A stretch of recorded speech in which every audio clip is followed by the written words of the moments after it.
আমাদের YouTube channel unique strength রিভিলের পক্ষ থেকে প্রত্যেককে স্বাগত জানাই আজকের চাকরির খবর সন্ধানে। আজকের জব নোটিফিকেশনটি আমরা নিয়ে এসেছি ফরেস্ট গার্ড গ্রুপ ডি নিয়োগ সংক্রান্ত সম্পূর্ণ বিস্তারিত নোটিফিকেশনটির উপর। এবং আজকে আমি তোমাদেরকে একটা জিনিস বলতে চাই, এই নোটিফিকেশনটির মধ্যে তোমরা যারা মাধ্যমিক পাস করেছো অথবা মাধ্যমিক পাসের উপরে যারা তোমরা হায়ার এডুকেশন করেছো, হায়ার সেকেন্ডারি পাস, তারপর গ্র্যাজুয়েশন, তোমরা কিন্তু এখানে প্রত্যেককে আবেদন করতে পারবে। এবং এখানে আবেদন করার জন্য আমরা এখানে সম্পূর্ণ বিস্তারিত আলোচনা করব। তোমাদের এডুকেশনাল কোয়ালিফিকেশান, তোমাদের বয়সসীমা কত থাকতে হবে, তোমাদের অ্যাপ্লিকেশান ফিস কত থাকবে, তোমাদের কোয়ালিফিকেশান এবং তোমাদের এক্সপিরিয়েন্স কত থাকতে হবে, এবং তোমাদের শারীরিক মাপদণ্ড কত থাকলে তোমরা এখানে আবেদন করতে পারবে, সম্পূর্ণ বিস্তারিত। তার আগে আমি তোমাদের প্রত্যেককে বলতে চাই, তোমরা প্রত্যেকে আমাদের চ্যানেলকে নিত্য নতুন জব নোটিফিকেশন পাওয়ার জন্য এখনই সাবস্ক্রাইব করো এবং নিচে দেওয়া বেল আইকনে এখনই প্রেস করো।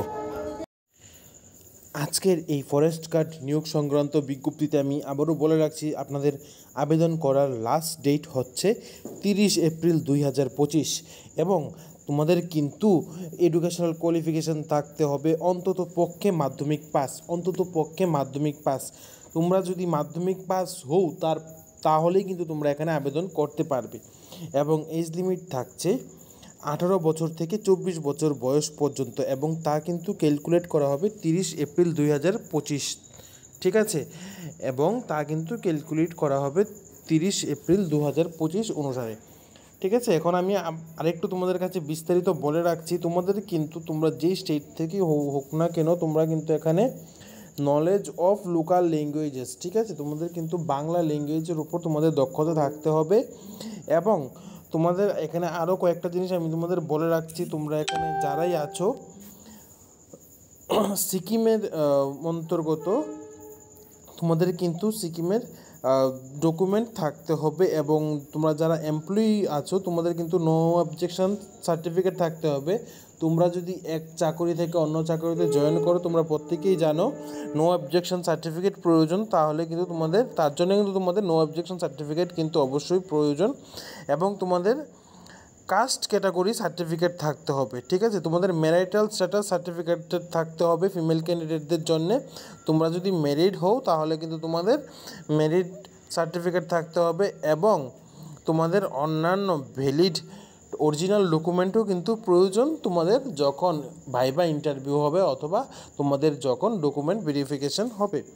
এবং এখানে আমি তোমাদের আরেকটা জিনিস দেখাচ্ছি, তোমাদের ফিজিক্যাল রিকোয়ারমেন্ট কী কী প্রয়োজন। Height, chest guard, chest expansion, walking, তোমাদের ফিজিক্যাল রিকোয়ারমেন্টের মধ্যে কি প্যারামিটার্সগুলি কতটুকু মেল ক্যান্ডিডেটদের জন্য এবং ফিমেল ক্যান্ডিডেটদের জন্য এখানে সম্পূর্ণ দেওয়া আছে। প্যারামিটার হাইটের ক্ষেত্রে মেল ক্যান্ডিডেটদের জন্য থাকছে 155 সেন্টিমিটার এবং ফিমেল ক্যান্ডিডেটদের জন্য থাকছে 152.4 সেন্টিমিটার। আর চেস্ট গার্ড থাকছে মেল ক্যান্ডিডেটদের জন্য 80 সেন্টিমিটার, ফিমেলদের জন্য নেই। এবং চেস্ট এক্সপানশন মেল ক্যান্ডিডেটদের জন্য থাকছে 90 সেন্টিমিটার। এবং ওয়াকিং থাকছে 25 কিলোমিটার উইদিন 4 আওয়ার্স, এবং ফিমেল ক্যান্ডিডেটদের জন্য থাকছে 16 কিলোমিটার উইদিন 4 আওয়ার্স, ঠিক আছে? 16 কিলোমিটার যেতে হবে 4 আওয়ার্সের মধ্যে, এটা থাকছে ফিমেল ক্যান্ডিডেটদের জন্য। এবং 24 কিলোমিটার যেতে হবে মেল ক্যান্ডিডেটদের জন্যে, ঠিক আছে? এখন আমি তোমাদেরকে এই অ্যাপ্লিকেশন সংক্রান্ত আরও বিস্তারিত কথা বলে দিচ্ছি। তোমাদের কিন্তু অনলাইন ওয়েবসাইট https://spsc.sikkim.gov.in এই ওয়েবসাইটের মধ্যে গিয়ে কিন্তু তোমাদের অনলাইন অ্যাপ্লিকেশান করতে হবে। তোমাদের কিন্তু অনলাইন অ্যাপ্লিকেশানের মাধ্যমেই কিন্তু এই চাকরিতে আবেদন করা সম্ভব, ঠিক আছে? এবং তোমাদের অ্যাপ্লিকেশান ফিস থাকছে 200 টাকা। এবং এটি কিন্তু তোমাদের নেট ব্যাঙ্কিং অথবা ক্রেডিট কার্ড অথবা ডেবিট কার্ড বা ভিসা বা মাস্টার কার্ডের মাধ্যমে কিন্তু তোমাদের পে করতে হবে।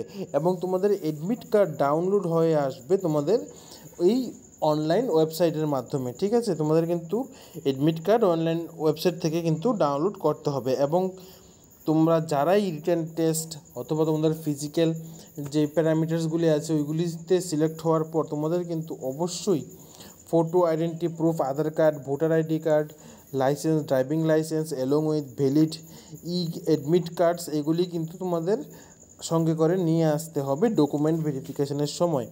এবং তোমাদের কিন্তু কোনো ধরনের টিএ অথবা ডিএ কিন্তু দেওয়া হবে না এই এক্সামিনেশনটি দেওয়ার জন্য।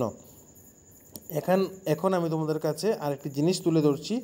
এটি হচ্ছে তোমাদের যে এই রিক্রুটমেন্টটা কিন্তু করা হবে সিকিম পাবলিক সার্ভিস কমিশন থেকে, সিকিম পাবলিক সার্ভিস কমিশন থেকে। এখানে কিন্তু টোটাল 53 পোস্টে রিক্রুট করা হবে এবং এই পোস্টটির নাম হচ্ছে ফরেস্ট গার্ড। ঠিক আছে, এই পোস্টটির নাম হচ্ছে ফরেস্ট গার্ড এবং তা কিন্তু সম্পূর্ণ টেম্পোরারি রেগুলার বেসিস এবং স্যালারি লেভেল থাকছে লেভেল 6।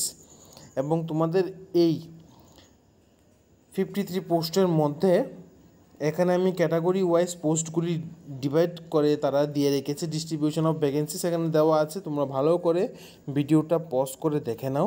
ডিস্ট্রিবিউশন অফ ভ্যাকেন্সিস কী কী এবং কোনটার মধ্যে কতজন করে পোস্ট তারা ডিস্ট্রিবিউট করবে এবং এই ডিস্ট্রিবিউট করে 53 পোস্ট থাকবে। ঠিক আছে, তো এখানে আমি সম্পূর্ণ বিস্তারিত তোমাদের সামনে আলোচনা করেছি এবং আমি তোমাদেরকে আরেকটা জিনিস বলে রাখছি, 33% সংরক্ষিত থাকবে ওমেন ক্যান্ডিডেটদের জন্যে।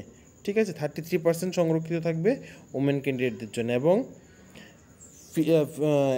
স্পোর্টসম্যানদের জন্য এবং যারা এক্স সার্ভিসম্যান আছো তোমাদের জন্য কিন্তু এখানে আলাদা করে কোটা নির্ধারিত আছে। তোমরা এখানে ভালো করে দেখে নাও। তোমরা যারা স্পোর্টসম্যান আছো বা এক্স সার্ভিসম্যান আছো বা প্যারামিলিটারি ফোর্স অথবা আসাম রাইফেলে জব করেছো এমন কেউ আছো, তোমরা যদি এখানে অ্যাপ্লাই করতে চাও তাহলে কিন্তু তোমাদের এই ক্রাইটেরিয়াগুলি আছে। তোমাদের কিন্তু এই ক্রাইটেরিয়া অনুসারে তোমাদের কিন্তু এখানে রিক্রুট করা হবে।